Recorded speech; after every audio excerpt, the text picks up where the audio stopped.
सातत्य के गुणधर्म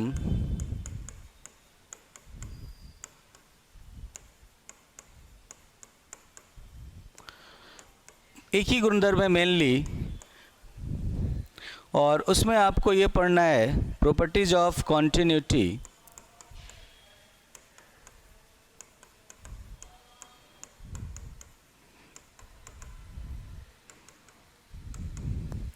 इसमें जिस प्रॉपर्टी का नाम आपको पढ़ना है वो है अंतर्वर्ती मान प्रमेय, इंटरमीडिएट वैल्यू प्रॉपर्टी। अंतर्वर्ती मान प्रमेय, इंटरमीडिएट वैल्यू प्रॉपर्टी।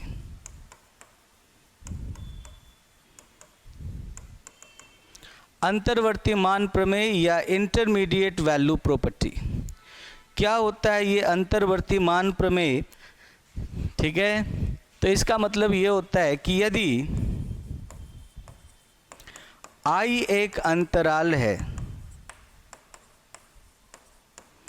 यदि I एक अंतराल है तथा Fi से R में एक फलन है, Fi से R में एक फलन है, यदि I एक अंतराल है, if I is an interval and f from I to R is a function, तो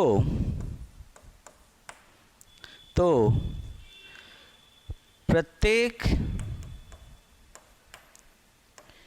a, b belongs to R, I, जहाँ a को b से छोटा मान लिया के लिए यदि R f of a तथा f of b के मध्य कोई वास्तविक संख्या है,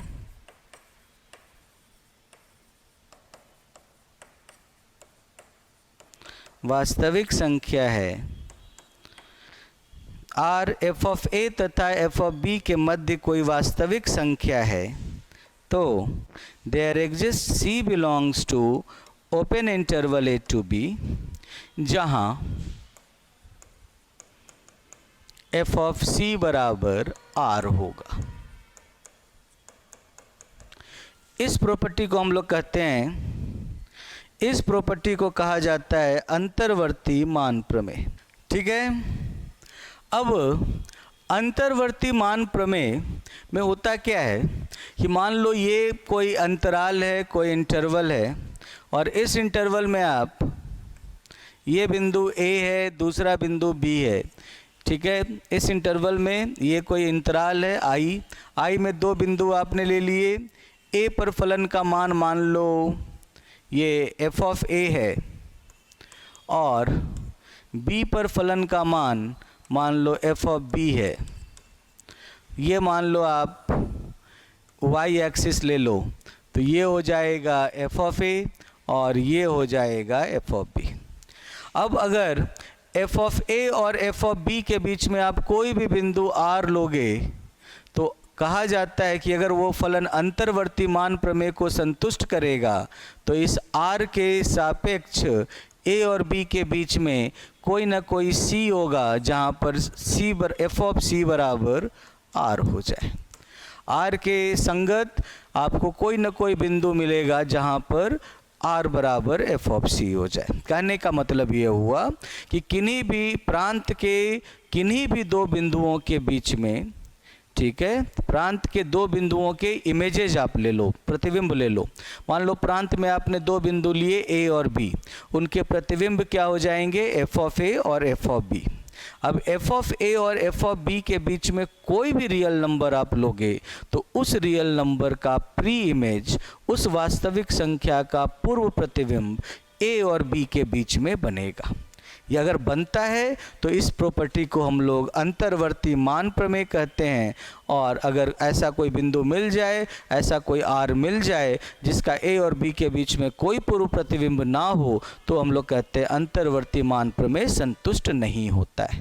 अगर मिल जाए तो अंतर्वर्ती मान प्रमेय संतुष्ट होता है, और ना मिल पाए तो अंतर्वर्ती मान प्रमेय संतुष्ट नहीं होता है। ठीक है, कहने का मतलब ये हुआ कि देखो ए और बी के बीच में, ए और बी के फलन के मान है एफ ऑफ ए और एफ ऑफ बी। इनके बीच में आप कोई भी बिंदु लोगे, ठीक है, इन एफ ऑफ ए और एफ ऑफ बी, ये हो गया एफ ऑफ ए, ये हो गया एफ ऑफ बी। इनके बीच में आप कोई भी वास्तविक संख्या लोगे तो उस वास्तविक संख्या का पूर्व प्रतिबिंब ए और बी के बीच में बनना चाहिए। अगर ऐसा होता है तो हम लोग कहते हैं अंतर्वर्ती मान प्रमेय संतुष्ट होता है। ठीक है, प्रांत के किन्हीं भी दो बिंदुओं के प्रतिबिंबों के बीच के सभी वास्तविक संख्याओं का पूर्व प्रतिबिंब प्रांत के उन दो बिंदुओं के बीच में होता है, यही कहलाता है अंतर्वर्ती मान प्रमेय।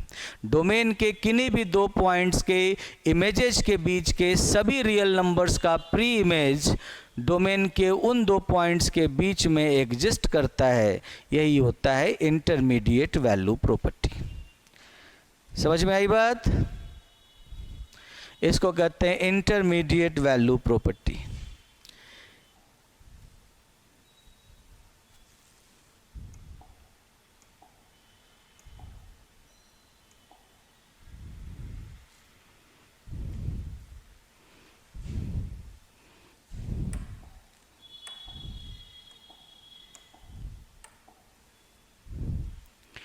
ठीक है,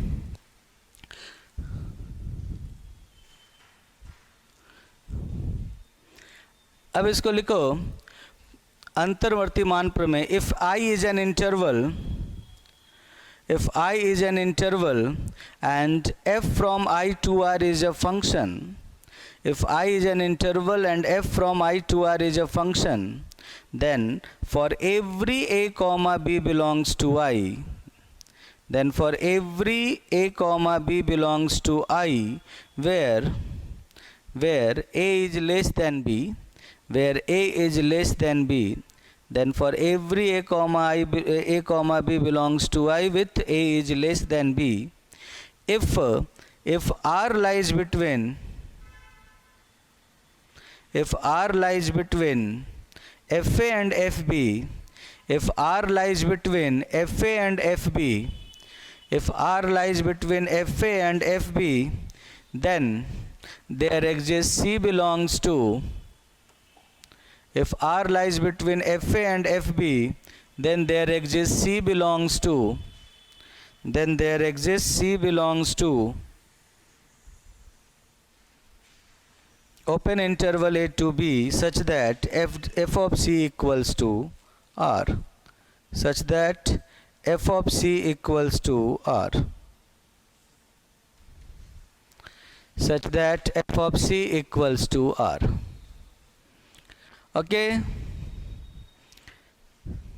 ओके बच्चों, अब इसको उदाहरण देख लेते हैं। फॉर एग्जाम्पल, वाइट नहीं ब्लैक ही ना,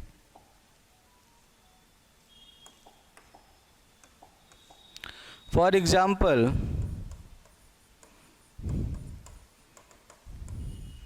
जैसे आपने कोई भी फंक्शन लिया, जैसे आपने कोई भी फंक्शन लिया, मान लो माना कि एफ एक्स एफ कोई इंटरवल है, मान लो -2 से 2 तक से आर पर, जहाँ एफ एक्स बराबर एक्स स्क्वायर है, एफ एक्स बराबर एक्स स्क्वायर है।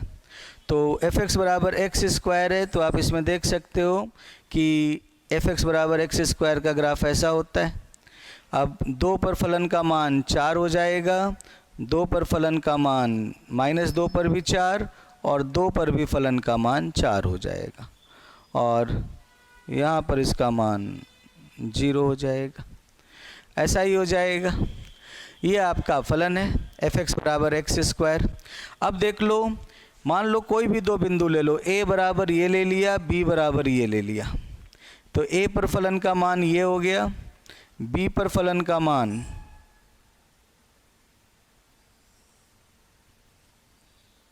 थोड़े सा का ही अंतर दिख रहा है ना, अंतर बड़ा दिखाते हैं।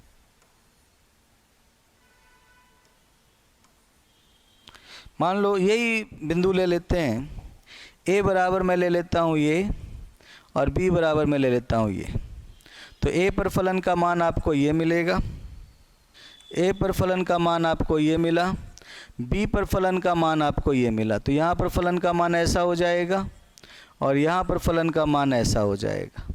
अब स्टेटमेंट कहता है कि इन दोनों के बीच में ये हो गया एफ ऑफ ए और ये हो गया एफ ऑफ बी। अब एफ ऑफ ए और एफ ऑफ बी के बीच में कोई भी आर लोगे, कहीं पर इसमें कोई भी आर लो, तो उस आर का, आप कोई भी आर लेते हो तो उस आर का, ठीक है, जो प्री इमेज है उस आर का प्री इमेज आपको ए और बी के बीच में ज़रूर मिलेगा। अब जैसे देखो, अगर इस साइड में आप उसका इमेज देखना चाहते हो तो ये तो बाहर चला गया बी के, लेकिन इस साइड में इसका इमेज यहाँ पे मिला। तो ये हुआ वो सी, ये वो सी है, ये वो सी है जो ए और बी के बीच में है, ये वो सी है जो ए और बी के बीच में है। और यहाँ वाला जो दूसरे वाले बिंदु पर सी का जो दूसरा प्री इमेज मिल रहा है, आर का जो दूसरा प्री इमेज मिल रहा है, वो तो सेट के बाहर चला गया, लेकिन एक प्री इमेज आपको दिख रहा है बच्चों जो इनके बीच में है, जो ए और बी के बीच में है। ठीक है, इस तरीके से बच्चों इसमें आपने देखा कि -2 से 2 इसका प्रांत हो गया, जो कि एक इंटरवल है। फंक्शन हो गया f(x) बराबर x²। आप इसमें कोई भी दो बिंदु a और b ले लो। एक बिंदु मैंने -2 और 2 के बीच में एक a ले लिया, दूसरा b ले लिया। अब a पर फलन का मान f ऑफ a पर फलन का मान f ऑफ a, b पर फलन का मान f ऑफ b। अब f ऑफ a और f ऑफ b के बीच में कोई भी r आप लोगे तो उस r का पूर्व प्रतिबिंब, अब इस r के दो पूर्व प्रतिबिंब मिले, एक तो इधर की तरफ ये मिला, दूसरा इधर की तरफ ये मिला। तो एक पूर्व प्रतिबिंब तो भले ही b और 2 के बीच में है, मतलब a और b से बाहर है, लेकिन एक पूर्व प्रतिबिंब a और b के बीच में भी मिला आपको। तो अगर a और b के बीच में इसका एक भी पूर्व प्रतिबिंब मिल रहा है, मतलब ये अंतर्वर्ती मान प्रमेय को संतुष्ट करता है। ठीक है, इसीलिए ये अंतर्वर्ती मान प्रमेय को संतुष्ट करता है। तो ये कहलाता है अंतर्वर्ती मान प्रमेय या इंटरमीडिएट वैल्यू प्रॉपर्टी। ठीक है, ये कहलाता है अंतर्वर्ती मान प्रमेय या इंटरमीडिएट वैल्यू प्रॉपर्टी। अब दूसरे एग्जाम्पल पे आ जाओ, दूसरे एग्जाम्पल पे आ जाओ कि माना कि f जो है वो अभी भी -2 से 2 के बीच में है, से r पर है, जहाँ f(x) बराबर greatest integer function of x। अब f(x) बराबर आपने greatest integer function of x लिया, और जब आप f(x) बराबर ग्रेटेस्ट फंक्शन ऑफ x ले रहे हो तो इसका ग्राफ कैसा होगा देख सकते हो आप। ये हो गया 0, 1, 2, -1, -2। अब जब आपका फलन 0 से 1 पर होगा तो ग्रेटेस्ट फंक्शन ऐसा होता है, फिर 1 पर इसका मान 1 हो जाएगा और 1 से 2 तक ऐसा होगा, फिर -1 से 0 पर इसका मान ऐसा होगा, और -2 से -1 तक ऐसा चलेगा, जिसमें आप ये देख सकते हो बच्चों, ये -2, -1, 0, 1, 2 पर इसका मान ऊपर चला जाएगा और 2 पर ये सिर्फ ऐसा होगा। यही ग्राफ है इसका। अब देख लो, माना कि a बराबर कुछ भी ले लो, a बराबर मान लो मैं ले लेता हूँ 1/2, b बराबर ले लेता हूँ 3/2। इसीलिए f ऑफ a बराबर 1/2 का महत्तम पूर्णांक बराबर 0, एफ ऑफ बी बराबर 3/2 का महत्तम पूर्णांक बराबर 1। तो देख लो 1/2 पर फलन का मान 0 है और 3/2 पर फलन का मान 1 है। अब एफ ऑफ ए और एफ ऑफ बी के बीच में माना कि r बराबर 1/2 जो एफ ऑफ ए तथा एफ ऑफ बी के बीच में है।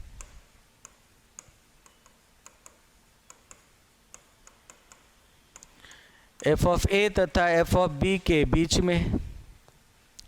अब r बराबर 1/2 जो एफ ऑफ ए तथा एफ ऑफ बी के बीच में है, परंतु ऐसा कोई c नहीं है a और b के बीच में, ठीक है, a और b के बीच में, जहाँ एफ ऑफ c बराबर greatest integer function of c बराबर 1/2। ठीक है, let r equals to 1/2, let r equals to 1/2 which lies between f of a and f of b. Let r equals to 1/2 which lies between f of a and f of b, but there does not exist c belongs to open interval a to b, but there does not exist c belongs to open interval a to b. There does not exist c belongs to open interval a to b such that f of c is equal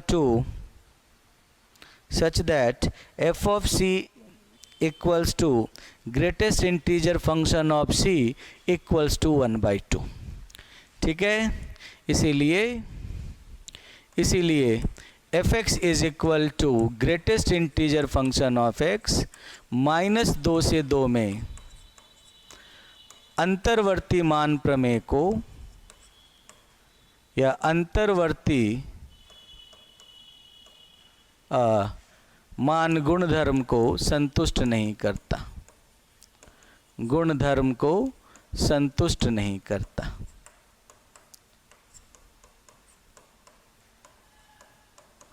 समझ गए? वो अंतर्वर्ती मान गुणधर्म को संतुष्ट नहीं करता है। ओके,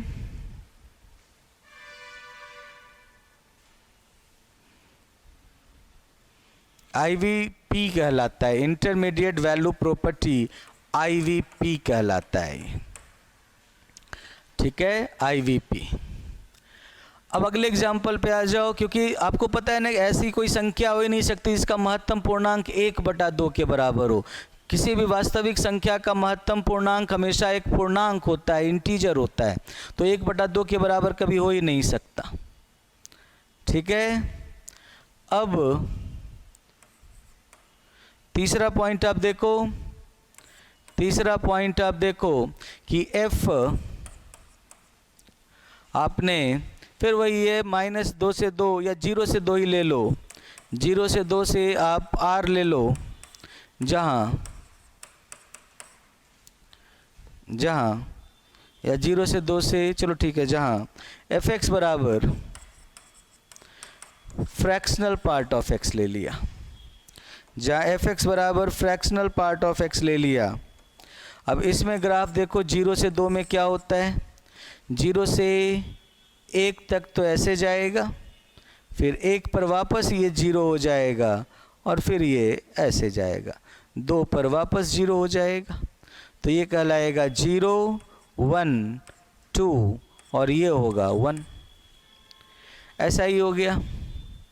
अब देखो बच्चों, इसमें मैं क्या लेता हूँ, अंतराल क्या है 0 से 2, इसमें मैं x का मान ले लूँ, मान लो कि a बराबर 1/2 और b बराबर या 1 बराबर 3/4, क्योंकि हमें दिखाना है कि ऐसा कोई बिंदु जिस पे संतुष्ट ना हो पाए, और b बराबर मैंने ले लिया 5/4, a बराबर 3/4, b बराबर 5/4।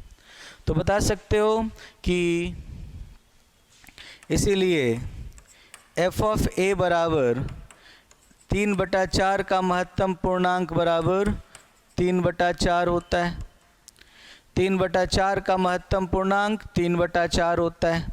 एफ ऑफ बी बराबर 5/4 का महत्तम पूर्णांक बराबर भिन्नात्मक फलन 3/4 का भिन्नात्मक फलन 3/4 होता है और 5/4 का भिन्नात्मक फलन 1/4 होता है। आप जानते हो, है ना, क्योंकि इंटीजर हटा देते हैं। तो यहाँ पर आप देख सकते हो तथा एफ ऑफ 5/4 बराबर फ्रैक्शनल पार्ट ऑफ 5/4 बराबर 1/4। तो 5/4 का भिन्नात्मक पूर्णांक फलन 1/4 हो गया। समझ गए? अब देखो a बराबर क्या है? a बराबर है 3/4, b बराबर है 5/4। इससे f ऑफ a बराबर क्या हो जाएगा? एफ ऑफ ए बराबर 3/4, एफ ऑफ बी बराबर 1/4। अब 3/4 और 1/4 के बीच में आपको एक आर चुनना है। मान लो आपने आर बराबर ले लिया 1/2। आर बराबर 3/4 और 1/4 के बीच में 1/2 आता है। आपने एफ ऑफ ए और एफ ऑफ बी के बीच में आर ले लिया, परंतु यदि एफ ऑफ सी बराबर आर बराबर 1/2 है, इसका मतलब सी का फ्रैक्शनल पार्ट 1/2 है 0 से 2 के बीच में, तो सी का मान हो जाएगा या तो 1/2 या 1 जोड़ 1/2 बराबर 3/2।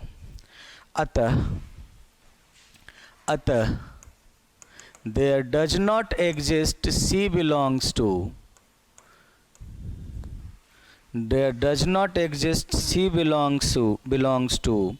3/4 to 5/4 जहाँ एफ ऑफ सी बराबर आर हो या एफ ऑफ सी बराबर आर बराबर 1/2।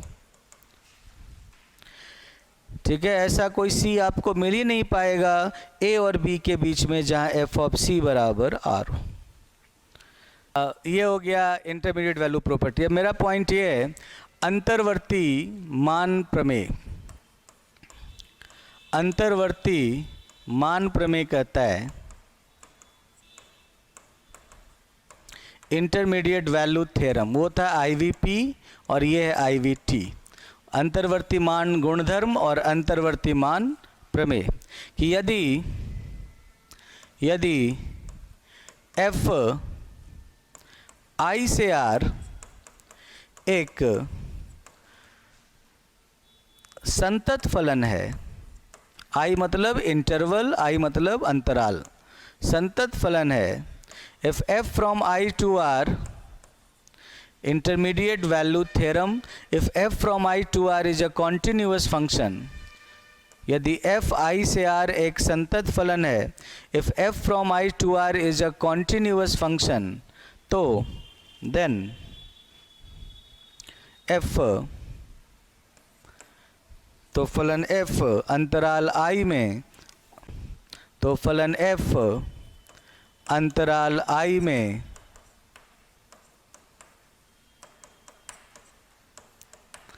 तो फलन f अंतराल I में अंतर्वर्ती मान प्रमेय IVP को संतुष्ट करता है। अंतर्वर्ती मान प्रमेय IVP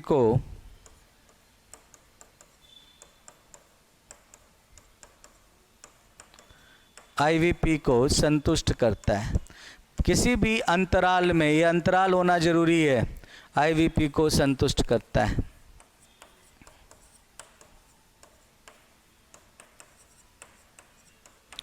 If f from I to R is a continuous function, if f from I to R is a continuous function, then function f, if f from I to R is a continuous function, then function f satisfies IVP in I. Then function f satisfies IVP in I.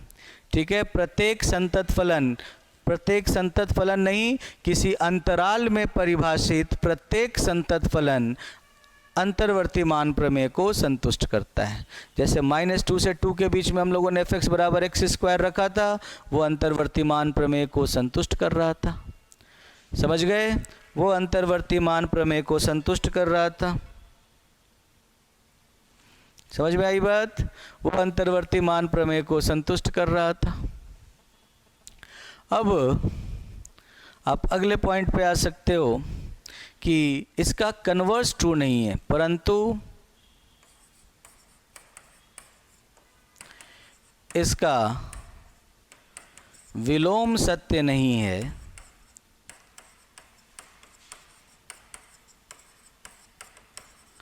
अर्थात विलोम सत्य नहीं है। जैसे f from 0 to infinity से r f(x) बराबर sin 1/x जब x बराबर 0 नहीं है और 0 जब x बराबर 0 है, संतत फलन नहीं है। संतत फलन नहीं है, परंतु IVP को संतुष्ट करता है। IVP को संतुष्ट करता है। ये फलन संतत तो नहीं है, लेकिन IVP को संतुष्ट करता है। ठीक है? But it's converse is not true. But its converse is not true. But its converse is not true. For example, f from 0 to infinity to r such that f(x) equals to sin 1/x at x not equal to 0 and 0 when x is equal to 0 is not continuous but satisfies IVP. संतुष्ट करता है but satisfies IVP। ठीक है? तो जब प्रमेय होगा, theorem होगा तो IVT होगा, और जब गुणधर्म होगा तो वो IVP होगा। तो IVP के साथ गुणधर्म होगा और ठीक है ना, IVT। अच्छा, पहले मैंने कुछ IVP लिख दिया है कि एक बार चेक कर लेता हूँ। IVP अंतर्वर्ती गुणधर्म सही है। अच्छा, यहाँ पर प्रॉपर्टी है ना, तो प्रॉपर्टी का मतलब होता है गुणधर्म, प्रमेय नहीं। प्रमेय मतलब थ्योरम होता है, गुणधर्म। प्रॉपर्टी मतलब गुणधर्म होता है।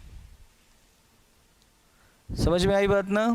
वो प्रॉपर्टी है, प्रॉपर्टी मतलब गुणधर्म होता है, IVP होता है। IVT, ये देखो, ये प्रॉपर्टी है। ठीक है? और जो संतत फलन होते हैं वो हमेशा IVP सेटिस्फाई करते हैं, तो वो कहता है, वो थ्योरम है IVT।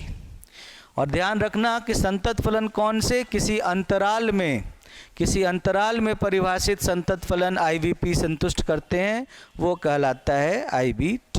वो कहलाता है इंटरमीडिएट वैल्यू थ्योरम, अंतर्वर्ती मान प्रमेय। और जो प्रॉपर्टी है वो कहलाता है IVP।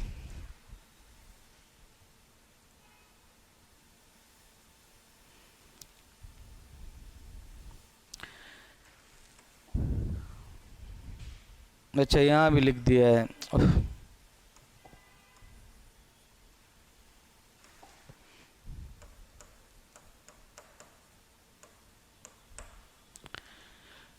अंतर्वर्ती मान गुणधर्म को संतुष्ट करता है। ठीक है? परंतु इसका विलोम सत्य नहीं है। ओके बच्चों, ये तो जो भी संतत फलन होते हैं किसी अंतराल में परिभाषित, वो हमेशा इंटरमीडिएट वैल्यू प्रॉपर्टी को संतुष्ट करते हैं। अब इसके पॉइंट्स लिख लो। यदि f from I to R अंतर्वर्ती मान गुणधर्म को संतुष्ट करता है, मैं सीधे IVP लिख देता हूँ, IVP को संतुष्ट करता है, IVP को संतुष्ट करता है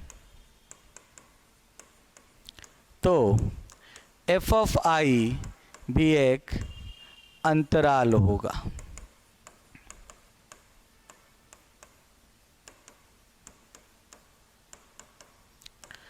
ठीक है, f ऑफ i का मतलब, f ऑफ i मतलब अंतराल का इमेज, अंतराल का प्रतिबिंब, f ऑफ x जहाँ x बिलोंग्स टू i है।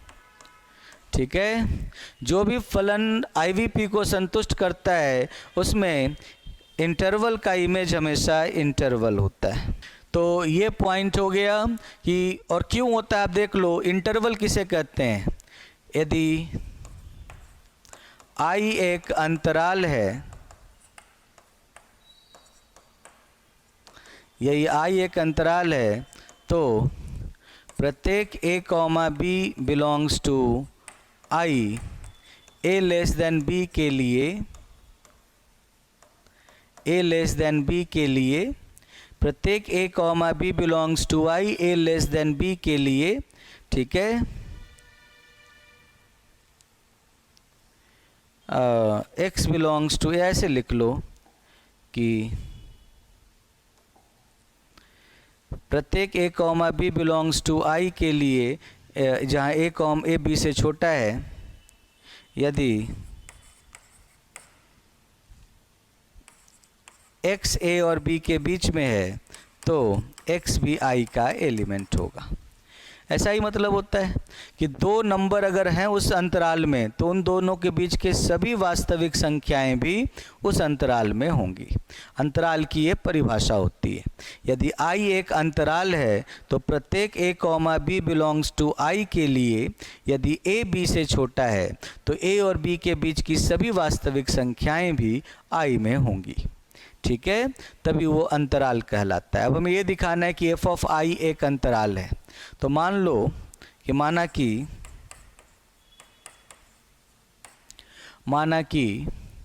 f ऑफ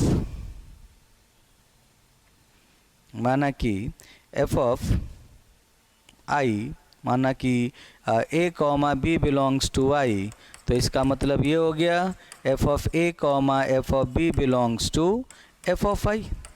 और यदि R belongs to R, f of a तथा f ऑफ b के मध्य है तो there exist C belongs to a to b, जहाँ R बराबर f ऑफ C। ठीक है, and this implies R belongs to f of I। क्यों? क्योंकि C इज़ a और C के बीच, एक a और b के बीच में आ रहा है C, और इसका मतलब ये हुआ कि C भी I का एलिमेंट होगा और इसीलिए f ऑफ C भी f ऑफ I का एलिमेंट होगा। f ऑफ C बराबर R है तो R भी f ऑफ I का एलिमेंट होगा। तो इस तरह से आप कह सकते हो कि अगर f ऑफ a और f ऑफ b, क्योंकि a और b I के एलिमेंट हैं तो f ऑफ a और f of b f of I के एलिमेंट हुए, और f ऑफ a और f ऑफ b I के दो एलिमेंट के बीच में आप कोई भी रियल नंबर लोगे वो रियल नंबर भी f ऑफ I का एलिमेंट हो गया। इसीलिए f ऑफ I एक इंटरवल है, f ऑफ I एक अंतराल है, f ऑफ I एक अंतराल है। समझ में आई बात? if f from I to R satisfies IVP, if f from I to R satisfies IVP, then f of I is also an interval. If f from I to R satisfies IVP, then f of I is also an interval. f of I भी एक अंतराल होगा, f of I is also an interval. Okay, अब देखो जहाँ f of I क्या है, I के हर एलिमेंट का इमेज है। सो इंटरवल का डेफिनेशन मैंने यहाँ पर दिया है कि कोई भी सेट इंटरवल कब कहलाता है कि जब उस सेट के अंदर में कोई भी दो एलिमेंट लोगे तो उन दो एलिमेंट के बीच के सभी रियल नंबर भी उसी सेट के अंदर आने चाहिए। कोई भी सेट इंटरवल तब कहलाता है जब उस सेट के किन्हीं भी दो डिस्टिंक्ट एलिमेंट्स के बीच के सभी रियल नंबर उसी सेट के अंदर आएँ तो वो सेट इंटरवल कहलाता है। वही है, if I is an interval then for every a comma b belongs to I with a is less than b, if x lies between a and b then x belongs to I।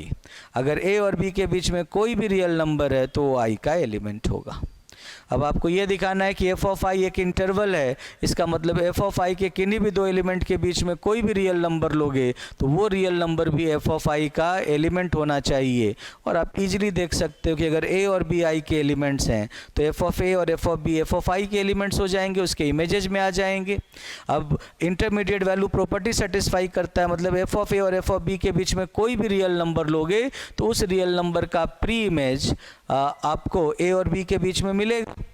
अच्छा, a और b के बीच में मिलेगा, a और b तो interval से आ रहे हैं, डोमेन तो इंटरवल है, तो a और b तो इंटरवल से आ रहे हैं, तो उस इंटरवल के बीच में जो भी मिलेगा वो भी इंटरवल का ही एलिमेंट होगा। और जब f ऑफ i आपने लिया है इंटरवल के सभी एलिमेंट्स का इमेज तो उसमें c का एलिमेंट इमेज भी f ऑफ i में होगा।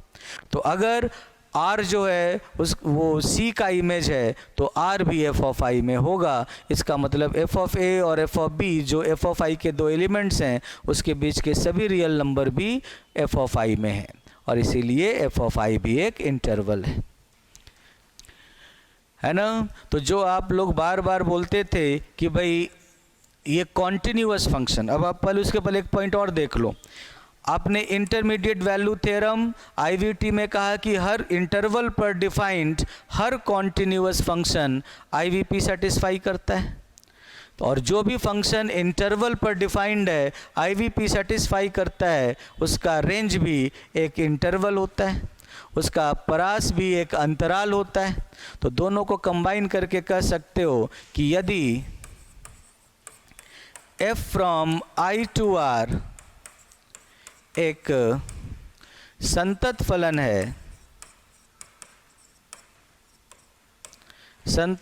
है तो f ऑफ i भी एक अंतराल होता है।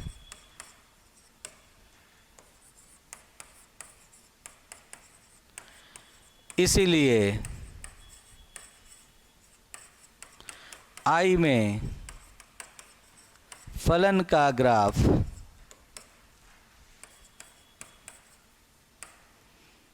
ब्रेक नहीं होता या टूटता नहीं है। हम लोग कहते हैं ना संतत फलन वो फलन होता है जिसका ग्राफ ब्रेक ना होता हो, तो उसका रीजन ये अंतर्वर्ती मान प्रमेय और अंतर्वर्ती मान गुणधर्म ही है, जिसके कारण से किसी अंतराल में संतत फलन का ग्राफ नहीं टूटता। क्यों? क्योंकि यदि जो भी फलन अंतराल में परिभाषित हो और अंतर्वर्ती मान गुणधर्म को संतुष्ट करता है तो उसका प्रतिबिंब भी अंतराल होता है। और आपने पढ़ा है कि किसी अंतराल में परिभाषित प्रत्येक संतत फलन इसे सेटिस्फाई करता है, इसे संतुष्ट करता है, इसीलिए उसका इमेज भी अंतराल होता है। ठीक है। If f from I to R is a continuous function, if f from I to R is a continuous function, ठीक है, if f from I to R is a continuous function then f of I is an interval, therefore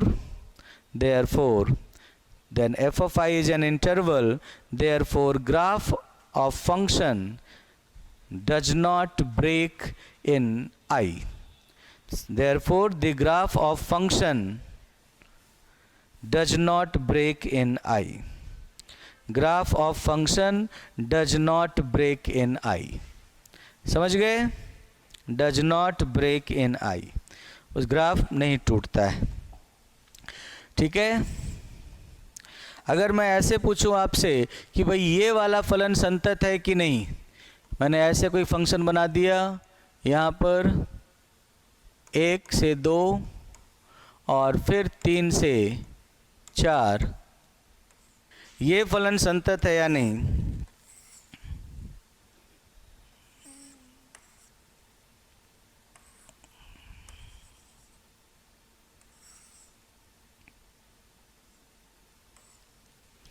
एक से 2 और 2 से 3, ये फलन संतत है कि नहीं?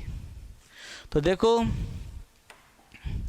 ऊपर वाले फलन में आप साफ देख सकते हो कि ये यहाँ पर ख़त्म हो गया, ये यहाँ से शुरू हुआ, तो इतना पार्ट जो है ये डोमेन में नहीं है, ये प्रांत में नहीं है।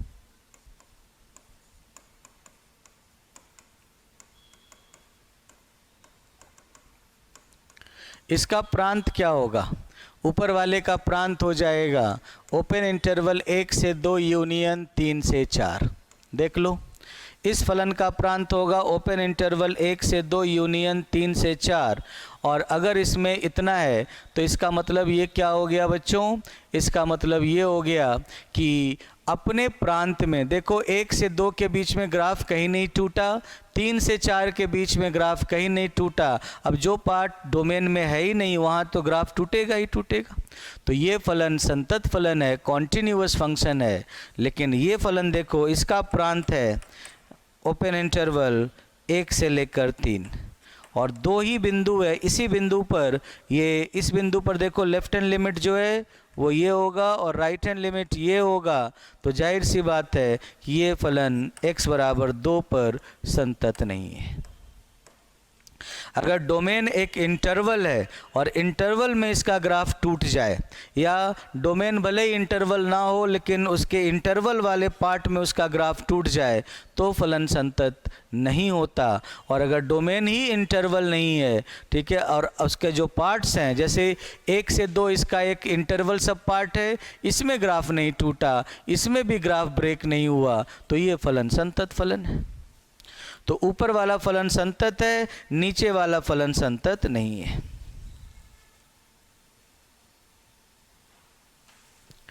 समझ गए? ऊपर वाला फलन संतत है, नीचे वाला फलन संतत नहीं है। ये पॉइंट हो गया इसका। अच्छा, अब आप कह रहे हो कि एग्जाम में कैसे क्वेश्चन आएंगे। तो सबसे पहले मैं आपको एक पॉइंट बताना चाह रहा हूं कि यदि f I से Q एक संतत फलन है, संतत फलन है, तो यदि f I से Q एक संतत फलन है तो f एक अचर फलन होगा।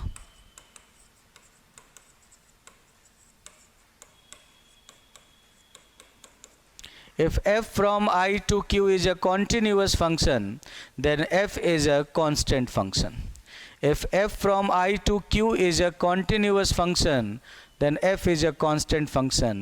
I मतलब अंतराल, इंटरवल, और Q मतलब परिमेय संख्याओं का समुच्चय, परिमेय संख्याओं का समुच्चय।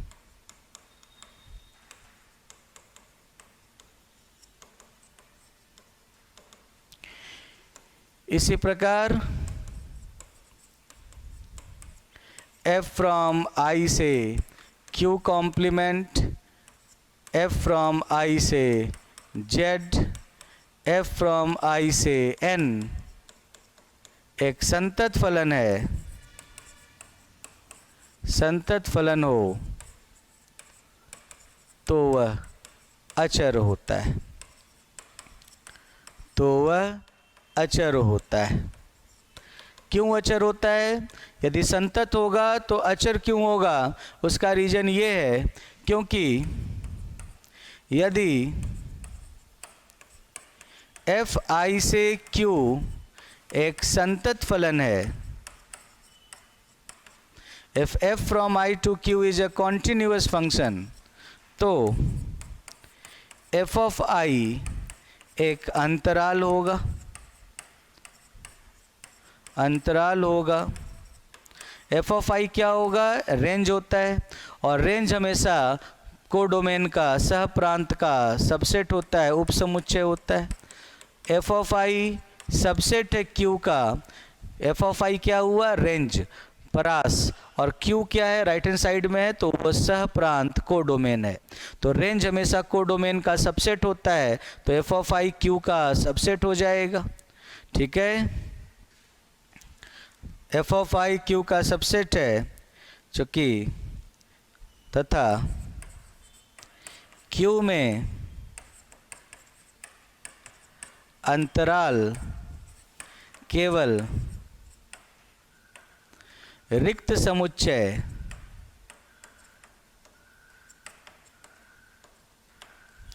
एवं एकल समुच्चय होते हैं।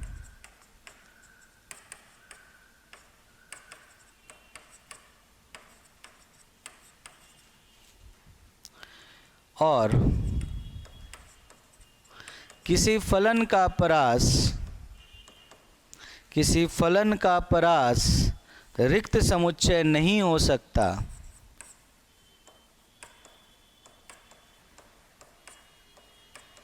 फाई नहीं हो सकता।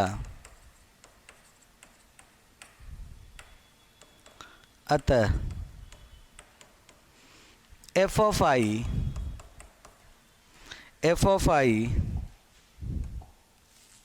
एक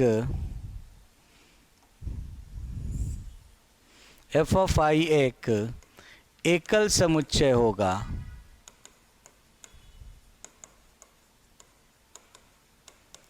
इसीलिए फलन अचर फलन होगा।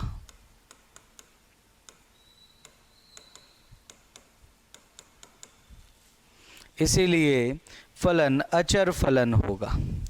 देखो इस चीज़ को समझो कि देखो एफ आई से क्यू, ऐसे ही क्यू लिया, क्यू कॉम्प्लीमेंट लिया, जेड लिया, एन लिया।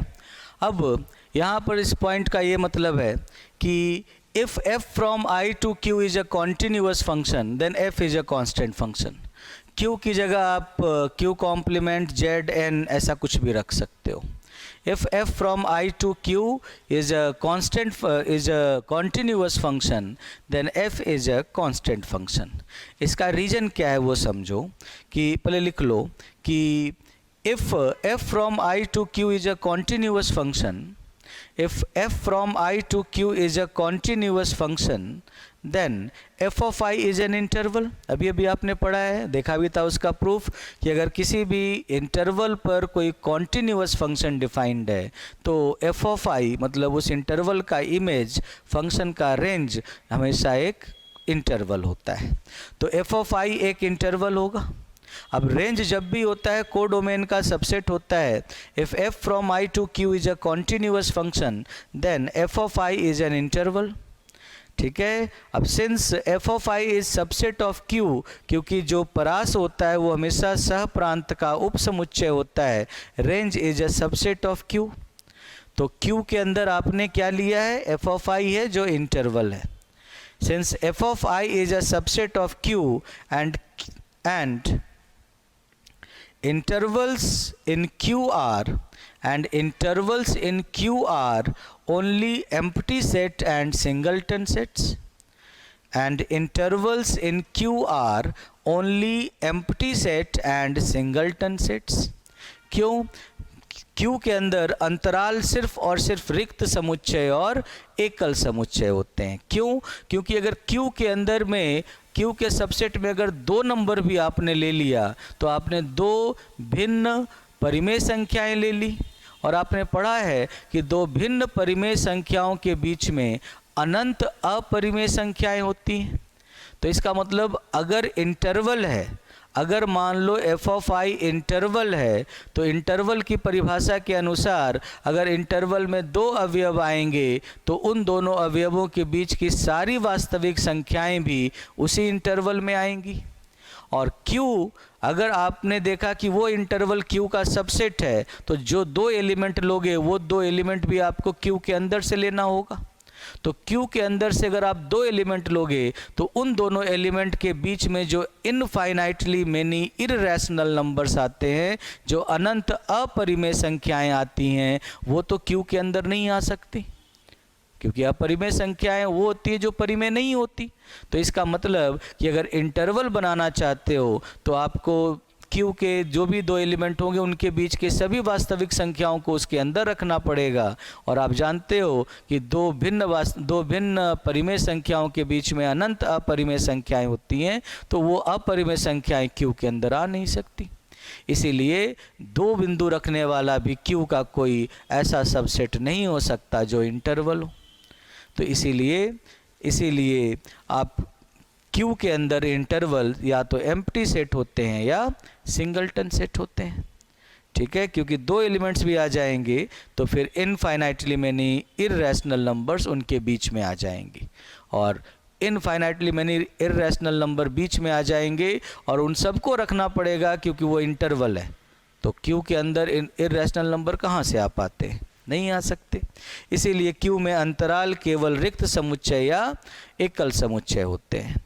अब बात आती है कि भाई रिक्त समुच्चय भी नहीं हो सकता यहाँ पर, क्योंकि किसी भी फंक्शन का रेंज एम्प्टी सेट नहीं हो सकता।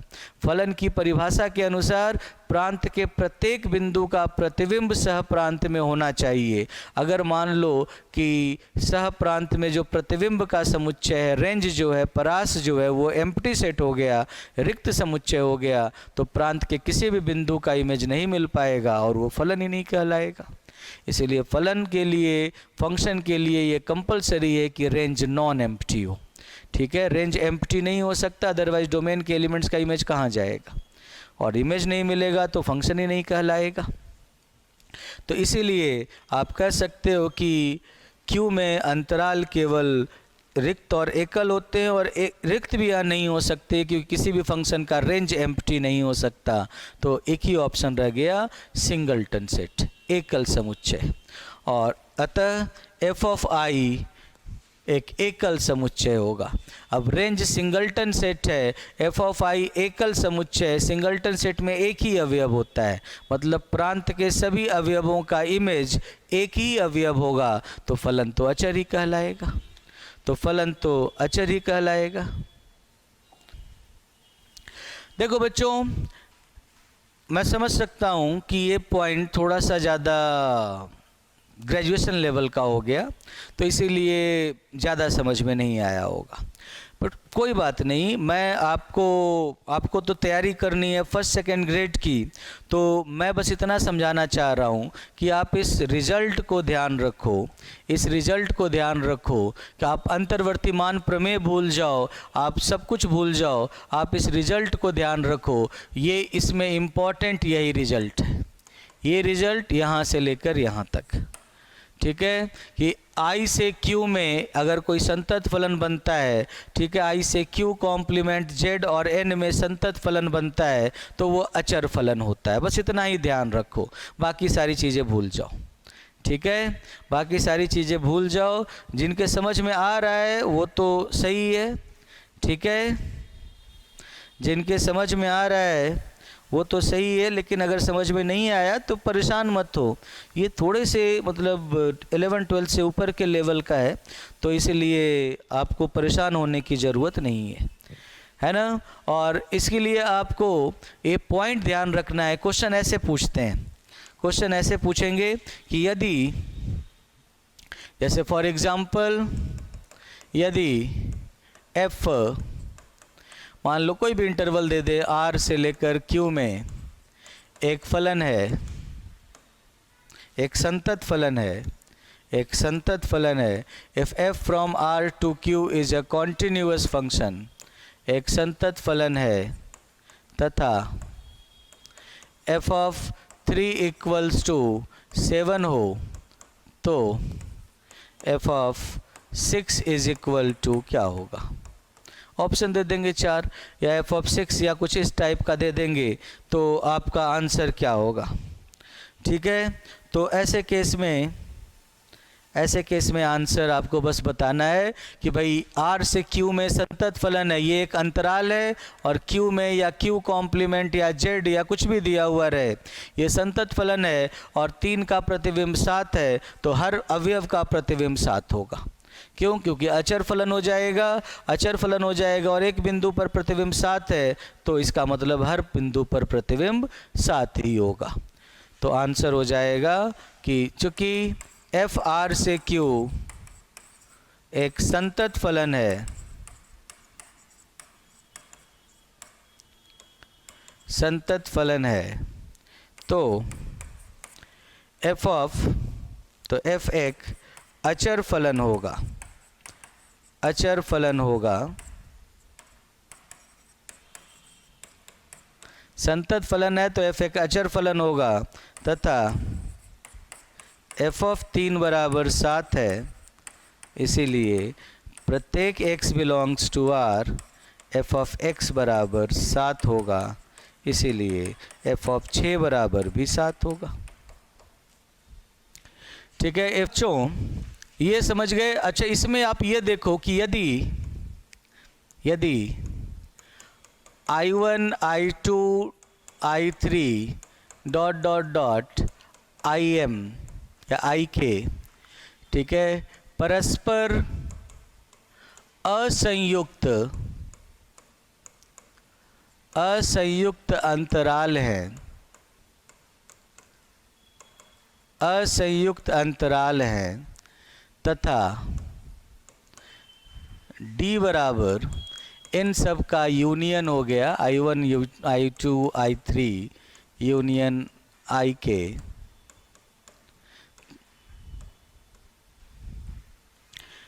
यदि एफ डी से क्यू या क्यू कॉम्प्लीमेंट, ठीक है, या जेड या एन एक संतत फलन है, संतत फलन है, तो एफ ऑफ डी के अवयवों की संख्या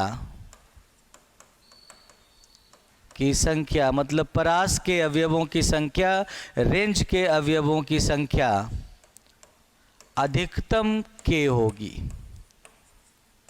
जितने डिसजॉइंट इंटरवल्स हैं उतने ही होगी, और वो भी अधिकतम के होगी। इसका क्या मतलब हुआ? मान लो अब अंतराल है, जैसे मान लो एफ आपने लिया, फॉर एग्जाम्पल एफ आपने लिया 1 to 2 union, 3 to 4 union, 5 to 6 union, 7 to 8, ये यहाँ से लेकर आर क्यू पर। अब देखो बच्चों, किसी भी अंतराल में जब तक अंतराल होगा, ये संतत फलन है, ये कॉन्टिन्यूअस फंक्शन है, तो जब आप 1 से 2 तक लोगे, जब आपका इमेज होगा 1 से 2 तक आप लोगे, तो देखो ये 1 से 2 तक ये फलन जो है इंटरवल में है, इधर ये क्यू है, तो ये एक अचर फलन होगा। अब 3 से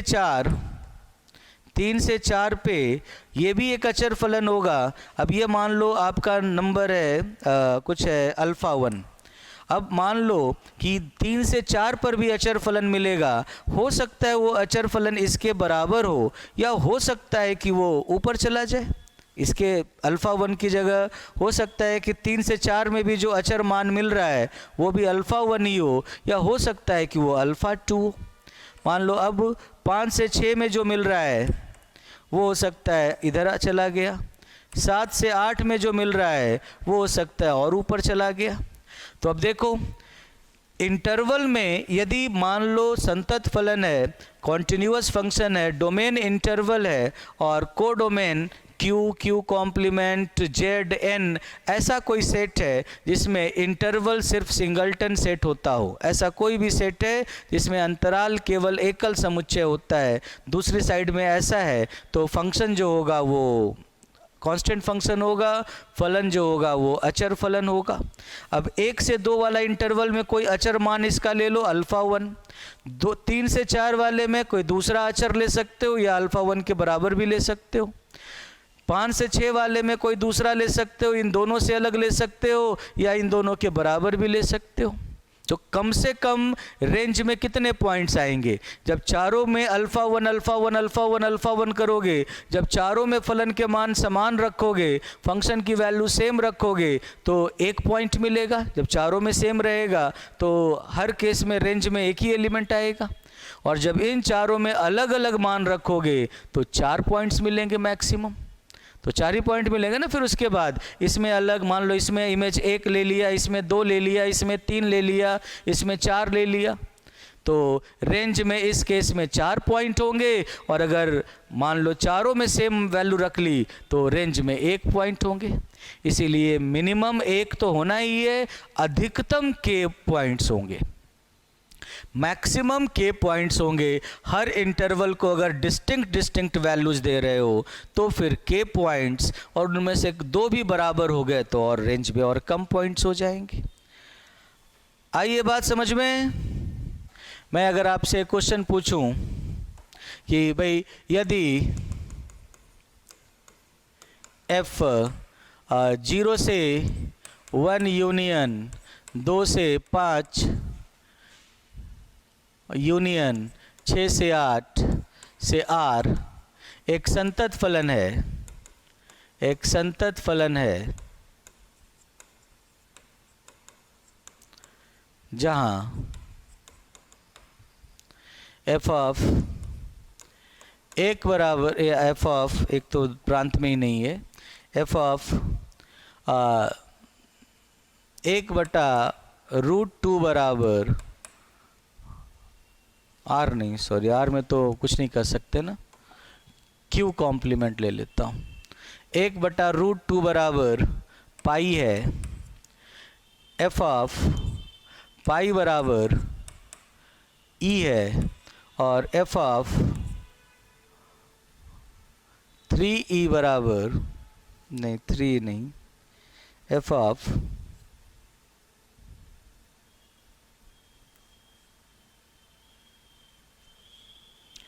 रूट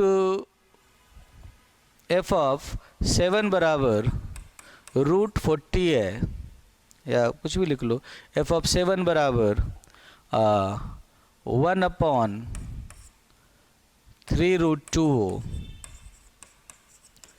तो बताओ कि f ऑफ 1/3 बराबर क्या होगा? f ऑफ e बराबर क्या होगा? f ऑफ 2 पाई बराबर क्या होगा? बता सकते हो इनके मान क्या होंगे? अगर ये फलन संतत है और 1/√2 इस इंटरवल में आता है, 1/√2, देखो 1/√2 कहाँ आता है? 1/√2 जो आता है वो आता है 0 से 1 के बीच में। इसीलिए प्रत्येक x बिलोंग्स टू 0 to 1 पर f ऑफ x का मान आ जाएगा जो 1/√2 पे मान है, पाई। ठीक है। अब देखो, क्योंकि इस पूरे अंतराल में अगर ये संतत फलन है तो इस पूरे अंतराल में एक ही मान होगा। ठीक है। यदि f ऑफ क्या है, पाई आता है 2 से 5 के बीच में, इसीलिए प्रत्येक x बिलोंग्स टू 2 से 5 जो पाई पर फलन का मान है वही मान पूरे अंतराल में होगा। और चूँकि 7 आता है 6 से 8 के बीच में, इसीलिए पूरे अंतराल में जो फलन का मान वही होगा, पूरे अंतराल में फलन का मान वही होगा। ठीक है। पूरे अंतराल में फलन का मान वही होगा जो 7 पर फलन का मान है। इस तरह से देखकर आप बता सकते हो कि पूरे अंतराल में फलन का मान क्या होगा। 1/3 आता है 0 से 1 के बीच में, इसलिए 1/3 पर फलन का मान वही होगा जो 1/√2 पर है, पाई। ई आता है 2 से 5 के बीच में, तो ई पर भी फलन का मान वही होगा जो पूरे अंतराल, जो पाई पर फलन का मान है, ई। और 2 पाई पर 2 पाई आता है 6 से 8 के बीच में, तो 2 पाई पर फलन का मान वही होगा जो 7 पर फलन का मान है। आइए बात समझ में, क्लियर है?